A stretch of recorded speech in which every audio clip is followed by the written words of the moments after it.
दिसंबर की वो रात साल की उन गिनी चुनी रातों में से थी जब प्रकृति अपने सबसे सख्त रूप में होती है। घना गाढ़ा कोहरा एक सफेद चादर की तरह चारों तरफ फैला हुआ था।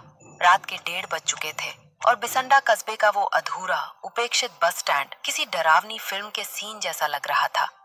यहीं एक ठंडी लोहे की बेंच पर सिकुड़ा हुआ रोहन पिछले 5 घंटों से अपनी बस का इंतजार कर रहा था।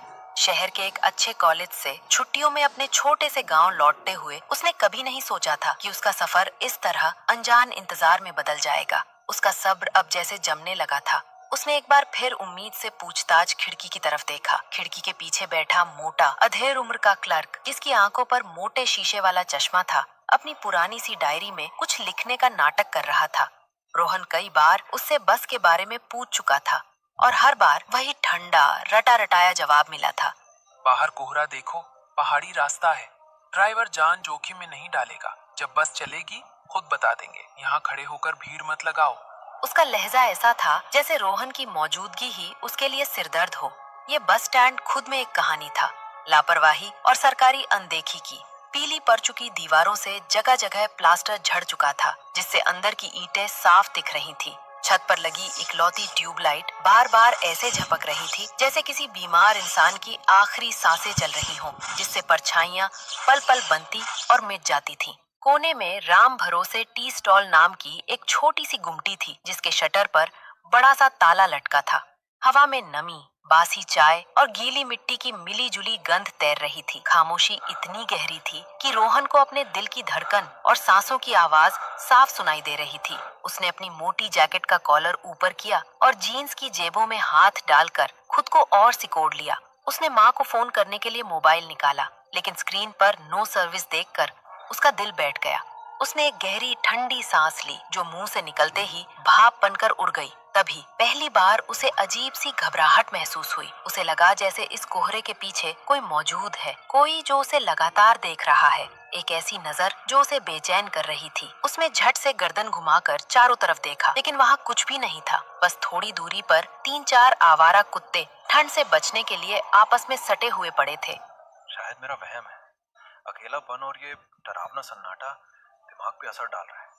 वो फिर से सामने अंधेरी सड़क की तरफ देखने लगा। कुछ और मिनट बीते होंगे। अचानक वे कुत्ते, जो अब तक शांत थे, एक साथ बेचैन होकर गुर्राने लगे। वे किसी अनदेखी चीज को देखकर धीरे धीरे पीछे हट रहे थे। रोहन का दिल जोर से धड़कने लगा। उसने उसी तरफ देखा जिधर कुत्ते देख रहे थे। कोहरे के बीच से 2 इंसानी आकृतियां धीरे धीरे बस स्टैंड की तरफ बढ़ रही थीं। उनका चलने का तरीका अजीब था। वे जैसे पैर घसीटते हुए चल रहे थे, मानो बहुत दूर से थक कर आए हों।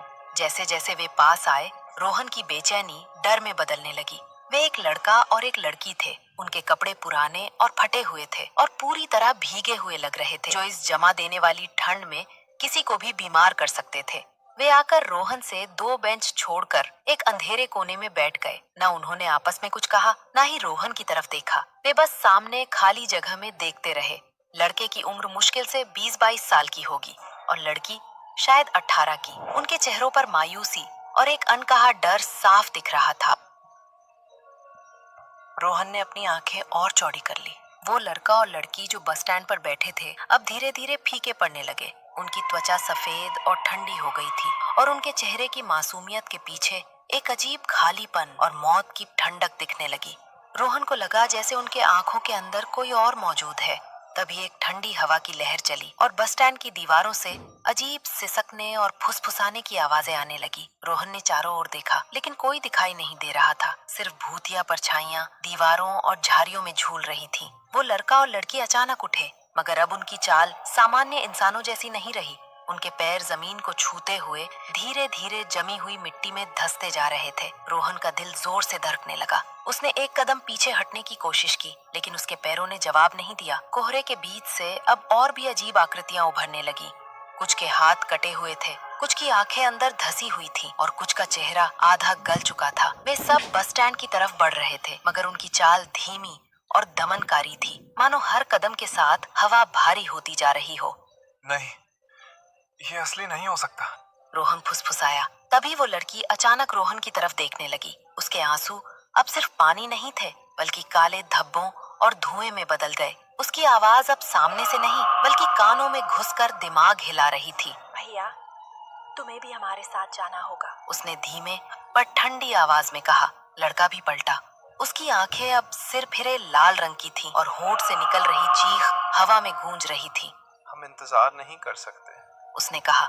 अचानक बस स्टैंड के पीछे से वही पुरानी जर्जर बस दिखी, लेकिन अब उसकी हेडलाइट्स सिर्फ हरी रोशनी नहीं बल्कि लाल चमकती हुई आग जैसी लग रही थी। उसकी बॉडी पर जंग और धब्बे पहले से भी ज्यादा डरावने दिखाई दे रहे थे। दरवाजा खुद ब खुद खुला और एक लंबा भूतिया कंडक्टर नीचे उतरा। उसकी आंखें अब पूरी तरह खाली और हाथों की हड्डियां असमान आकार की थीं। जो भी अपनी मौत से भागना चाहता है, चलो। उसकी आवाज ने रोहन के कानों में चीख जैसी गूंज पैदा कर दी। लड़का और लड़की तुरंत बस की तरफ बढ़े, लेकिन जैसे ही उन्होंने कदम बढ़ाया, उनके पैर जमी हुई मिट्टी में धंस गए। उनके शरीर की त्वचा अब धीरे धीरे काले धुएं में बदलने लगी और उनके चेहरे पर खालीपन और मृत्यु दंड का भय दिखने लगा। रोहन ने हिम्मत जुटाई और चिल्लाया, रुको, ये जगह ठीक नहीं है। लेकिन उसकी आवाज हवा में खो गई। कोई उसे सुन नहीं रहा था। बस का दरवाजा बंद हुआ और बस घने कोहरे में ऐसे गायब हो गई जैसे कभी वहाँ थी ही नहीं। रोहन ने चारों तरफ देखा। वो अकेला था, पर अब भूतिया आकृतियां बस स्टैंड पर घूम रही थीं। कुछ दीवारों से बाहर झांक रही थीं, कुछ छत के ट्यूबलाइट से लटक रही थीं। उनके पास जाते ही हवा ठंडी गली गली में फुसफुसाने लगी और चारों ओर की चीजें, कुर्सियां, गुमटी, शटर जैसे अपने आप हिलने लगी। तभी दूर से जीप की आवाज आई, लेकिन ये अब सामान्य जीप नहीं थी। इसके पहिए जमी हुई जमीन को काटते हुए नहीं बल्कि धुएं में घुलते हुए आगे बढ़ रहे थे। उससे उतरते लोग अब इंसान नहीं थे। उनकी त्वचा सिर्फ झुर्रियों और जले हुए निशानों से भरी थी। उनकी आंखों में आग थी, हाथों में तलवारें और भाले थे, लेकिन वे जमी हुई हवाओं में तैर रहे थे। वो रहे, किसी ने चीखा, लेकिन ये आवाज इंसानी नहीं थी बल्कि जैसे कई आत्माओं की चीखें एक साथ निकल रही हों। रोहन अब दौड़ने लगा। हर कदम के साथ भूतों की परछाइयां उसके पैरों के चारों तरफ फैल रही थीं। दीवारों से हाथें बाहर झूल रही थीं और जमीन पर छाए धुएं ने उसकी सांसें रोक दी थीं। अचानक वही लड़का और लड़की उसके पीछे खड़े हो गए, लेकिन अब वे इंसानों की तरह नहीं थे। उनके हाथ काले धुएं में बदल गए, चेहरा पूरी तरह गला हुआ और उनकी आंखों में कोई जीवन नहीं, सिर्फ खालीपन था। भैया, तुम्हें भी हमारे साथ जाना होगा, लड़की की आवाज हवा में गूंजी। रोहन ने आखिरी बार पीछे देखा। सारे बस स्टैंड में अब केवल धुएं, परछाइयां और मृत आत्माएं रह गई थीं।